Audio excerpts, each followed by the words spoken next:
Sorry, I didn't hear my name, so I didn't say anything. Yes, MP Dzerowicz. Thank you so much, Mr. Chair, and thank you so much for being here to answer our questions. I think many of us are worried about those who are trying to renew mortgages. So we're getting a lot of questions about that. And so we've been talking about the mortgage charter that's been introduced in the fall economic statement. And maybe my question is, how does our federal government, or how will we, or are we planning to monitor financially regulated financial institutions? So how are we going to be monitoring the implementation, the compliance of the relief measures like those that are outlined in the mortgage charter? I mean, I won't repeat all the aspects of the charter because I did that earlier. It is designed to work sort of in conjunction with the FCAC guidelines, mortgage guidelines, which were put out in July. And I think it is through FCAC that Canadians who feel that they aren't being well treated by their financial institutions should seek some assistance. And as was announced in the fall economic statement, we are moving to a single, essentially a single ombudsman, a single point for an external complaints body where these issues can be addressed. But so I appreciate that, but there's not a report that we're asking back from financial institutions. It's just financial institutions will report back to FCAC regularly, okay. And they'll let us know how many people are actually. I would encourage you to reach out to FCAC, but yes, there's reporting going back to FCAC. Okay, thank you. That's very helpful. One of the other things that has come up quite a bit, and I'm not quite sure it's anything that is. That your department's directly dealing with. But what we're hearing is that there are a number of measures at the provincial level that's actually stopping affordable housing from being available or taking affordable housing stock off the marketplace. I'll give you an example. So in Ontario, we don't have a vacancy rent control. Does your department actually gather data on how much affordable housing that actually takes off the marketplace?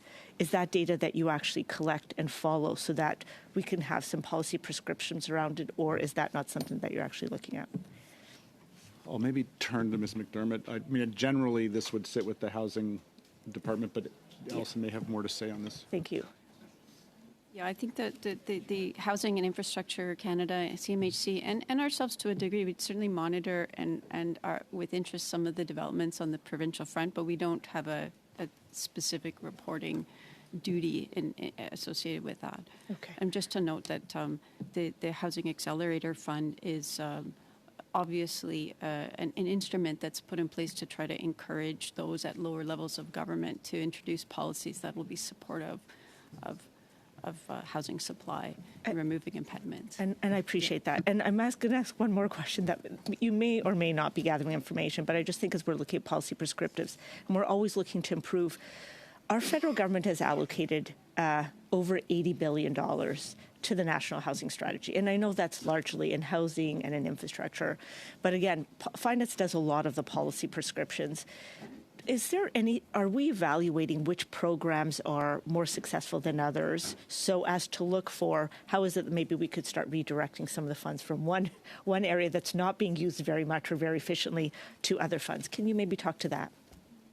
I mean, my general answer is yes. I mean, that's what we do. We try to make sure that dollars and programming are used effectively and that we're seeing results. And so we do that, kind of regularly. And I'll maybe turn to Allison if there's specifics on the housing front. But what I would say, one observation would be obviously some of these things have long time frames, right? And so it's difficult to know sort of, we're talking here about, we were talking earlier about, incentives that improve the financial, the financing of multi-unit rental construction. Well, that's a multi-year process of putting your financing together, permitting, doing.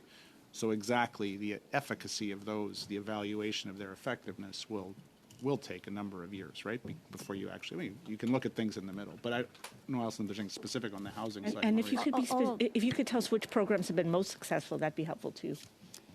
Yeah, I think I'll stop short of that, but I will note that there have been sometimes the adjustments that happen between programs within, and even sometimes within program volets, like components of programs, and we're often involved in supporting the minister to get authorities to make those kinds of adjustments. But they generally would be around, one program maybe has a bunch of an amount of funding allocated and it's not using that funding at the same rate, so we might transfer that over to funds which are using up, or programs which are using up funds more rapidly. And if most of this does get reported in budget documents, so you can look at the history of those changes. Thank you. Thank you so much. Thank you, MP.